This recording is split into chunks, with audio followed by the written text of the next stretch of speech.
M Shaji പറഞ്ഞത് ശരിയാണോ എന്ന് ഒന്ന് പരിശോധിക്കണമല്ലോ. രാംഷാ CP തത്സമയം ചേരുന്നുണ്ട്. മാളയിൽ നിന്ന് പൊയ്യ പഞ്ചായത്ത് മഠത്തുംപടി ജഡ്ജിമുക്ക് ഭാഗത്ത് താമസിക്കുന്ന ആന്റണിക്ക് PMAY പദ്ധതി പ്രകാരം ലഭിച്ച വീട്ടിൽ നിന്നാണ് രാംഷാ നമ്മളോടൊപ്പം ചേരുന്നത്. രാംഷാ, വീടുമായി ബന്ധപ്പെട്ട കാര്യങ്ങൾ നമ്മൾ വാർത്തയിലൂടെ നൽകുന്നതിൽ അദ്ദേഹത്തിന് ബുദ്ധിമുട്ടില്ല എന്ന് വിചാരിക്കുന്നു. എന്താണ് PMAY പ്രകാരം നിർമ്മിക്കുന്ന വീടിന്റെ സവിശേഷതകൾ, അവിടെ നൽകിയിരിക്കുന്ന വിവരങ്ങൾ എന്തൊക്കെയാണ്? മധു, ഞാനിപ്പോൾ നിൽക്കുന്നത് പൊയ്യ പഞ്ചായത്തിലെ മടത്തുംപടി ഭാഗത്താണ്. എനിക്ക് പിന്നിൽ കാണുന്ന ഈ വീട് ഇത് ആന്റണി AJ എന്ന് പറയുന്ന ഒരാൾക്ക് നൽകിയ വീടാണ്. പക്ഷേ ഈ വീട്ടുകാരൻ ഇപ്പോൾ ഈ സ്ഥലത്തില്ല. കാരണം അദ്ദേഹം ജോലിയുമായി ബന്ധപ്പെട്ട് പുറത്താണ്. അദ്ദേഹത്തെ നമ്മൾ ഫോണിൽ ബന്ധപ്പെട്ടിരുന്നു. അദ്ദേഹം ഈ വാർത്ത നൽകുന്നതിൽ പ്രശ്നമില്ല എന്ന് പറഞ്ഞതുകൊണ്ടാണ് നമ്മളിപ്പോൾ ഈ വീടിന് മുന്നിൽ നിന്നും ഈ വാർത്ത നൽകുന്നത്. നമ്മൾ ദൃശ്യങ്ങളിലേക്ക് പോയാൽ നമുക്കിവിടെ കാണാൻ കഴിയും, ഈ വീടിന്റെ മുൻവശത്തായി ഇതിന്റെ ഈ ജനലിലായി ഈ ലോഗോ കൃത്യമായി പതിച്ചിട്ടുണ്ട്. അതായത് മാള ബ്ലോക്ക് പഞ്ചായത്ത് PMAYG പദ്ധതി എന്ന നിലയിൽ ആ പദ്ധതിയുടെ ലോഗോയും തൃശ്ശൂർ ജില്ല എന്നതും അതോടൊപ്പം തന്നെ ഈ ഉപഭോക്താവിന്റെ പേര് എന്താണ് എന്നത്, ആന്റണി എന്ന പേര് ഉൾപ്പെടെ ഇവിടെ കൃത്യമായി ഈ ജനലിൽ പതിച്ചു വച്ചിട്ടുണ്ട്. നമ്മൾ ഈ വീടിന്റെ ഉടമസ്ഥനുമായി സംസാരിച്ചപ്പോൾ ആന്റണി ചേട്ടൻ നമ്മളോട് പറഞ്ഞത്, ഇത് വീട് കൈമാറുന്ന ഘട്ടത്തിൽ ഇവരോട് പറഞ്ഞിരിക്കുന്നത് നിർബന്ധമായും ഇത് വീടിന് മുന്നിൽ തന്നെ പതിക്കണം എന്നതാണ്. ഇത്തരത്തിൽ ചില വീടുകൾ, ഇതിന് അയൽപക്കങ്ങളിലായി ചില വീടുകൾ കൂടിയുണ്ട്. അവരെല്ലാവരും തന്നെ നമ്മൾ നേരത്തെ പറഞ്ഞതുപോലെ എല്ലാവരും സാധാരണക്കാരാണ്. അവരുടെ തൊഴിലുമായി ബന്ധപ്പെട്ട് പുറത്താണുള്ളത് എന്നതുകൊണ്ടാണ് നമുക്ക് അവരെ നേരിട്ട് കണക്ട് ചെയ്യാൻ ബന്ധപ്പെടാൻ കഴിയാതെ പോകുന്നത്. പക്ഷേ അവരോട് കൃത്യമായി നിർദ്ദേശം ലഭിച്ചിട്ടുണ്ട്.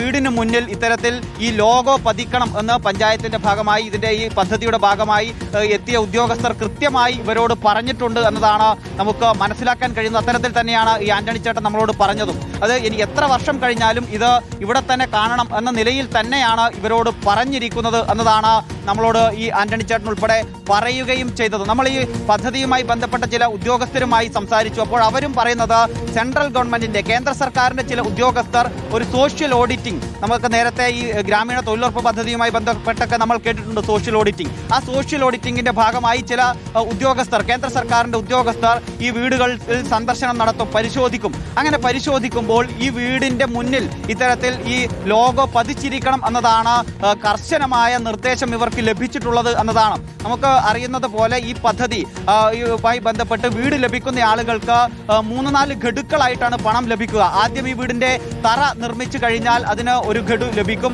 പിന്നീട് സാധാരണ നമ്മൾ പറയുന്ന ലിന്റൽ വാർപ്പ് എത്തിക്കഴിഞ്ഞാൽ ആ വാർപ്പ് കഴിഞ്ഞതിന് ശേഷം ജിയോ ടാഗിംഗ് ഉണ്ട്. ആ ജിയോ ടാഗിംഗ് നടത്തി പിന്നീട് അതിന്റെ അടുത്ത ഗഡു ലഭിക്കും. പിന്നീട് മെയിൻ വാർപ്പ് കഴിഞ്ഞാൽ അടുത്ത ഗഡു, പിന്നീട് പൂർണ്ണമായും പണി പൂർത്തീകരിച്ചു കഴിഞ്ഞാലാണ് അവസാന ഗഡു ലഭിക്കുക എന്നതാണ്. ഈ അവസാന ഗഡു ലഭിക്കുന്നതിന് മുന്നായി ഈ ലോഗോ പതിച്ച് അത് ജിയോ ടാഗിംഗ് ചെയ്ത് വേണം ഇത്തരത്തിൽ ഈ അവസാന ഗഡു കൈപ്പറ്റാൻ എന്നതാണ് നമുക്ക് മനസ്സിലാവുന്നത്. അതായത് തദ്ദേശ സ്വയംഭരണ വകുപ്പ് മന്ത്രി പറഞ്ഞത് ശരിയാണ്. നേരത്തെ തന്നെ ഇത്തരത്തിൽ ഈ പദ്ധതിയുമായി ബന്ധപ്പെട്ട് ലഭിക്കുന്ന വീടുകൾക്ക് മുന്നിൽ ഈ ലോഗോ, അതായത് പ്രധാനമന്ത്രിയുടെ ഫോട്ടോയല്ല, ഈ പദ്ധതിയുടെ ലോഗോ പതിക്കുന്നുണ്ട്. അത് നേരത്തെ തന്നെ 2024-25 പദ്ധതി കാലത്താണ് ഈ വീട് ലഭിച്ചത്. ഈ വീടിനുൾപ്പെടെ ആ ലോഗോ പതിച്ചിട്ടുണ്ട് എന്നതാണ് നമുക്ക് ഇപ്പോൾ ദൃശ്യങ്ങളിൽ നിന്ന് തന്നെ വളരെ വ്യക്തമായി മനസ്സിലാകുന്നത്. മാധു, രാംഷാ CP ആണ് വിവരങ്ങൾ നൽകുന്നത്. ഇങ്ങനെ ഒരു ലോഗോ പതിക്കണം എന്ന കാര്യത്തിൽ നിന്ന് കേന്ദ്ര സർക്കാർ പിന്നോട്ടില്ല. അതിൽ യാതൊരു തരത്തിലുള്ള ഇളവിനും കേന്ദ്ര സർക്കാർ തയ്യാറുമല്ല.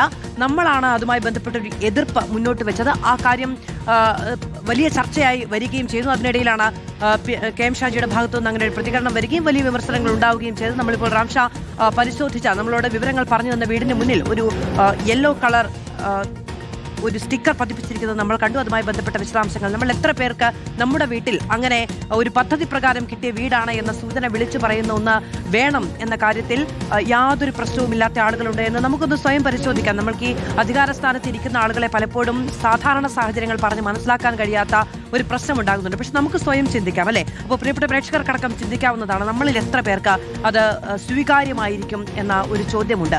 അപ്പോൾ അതുകൊണ്ടാണ് ഈ വിമർശനങ്ങളൊക്കെ ഉന്നയിക്കപ്പെടുന്നത്. പക്ഷെ അത് അധികാരത്തിലിരിക്കുന്നവരെ ബോധ്യപ്പെടുത്താൻ കഴിയില്ല എന്നുള്ളതാണ്. പക്ഷെ അപ്പോഴും എം ഷാജി പറയുന്നതിൽ ഒരു കാര്യമുണ്ട്, അത് ഇതിന്റെ പേരിൽ ഈ പണം നഷ്ടപ്പെടുത്തണമോ എന്നുള്ളതാണ്. ഒരുപക്ഷെ ചിലർക്ക് സുരക്ഷിതമായ വീട് ഉണ്ടാകണം എന്നുള്ളതായിരിക്കും ഈ ഒരു സ്റ്റിക്കർ ഒട്ടിക്കുന്നതിനേക്കാൾ വലിയ കാര്യം. ചിലർക്ക് അങ്ങനെയായിരിക്കാം, അത് അവരുടെ അവസ്ഥയാണ്. ആ അവസ്ഥയിൽ നിന്നാണ് അവർ തീരുമാനമെടുക്കുന്നത്.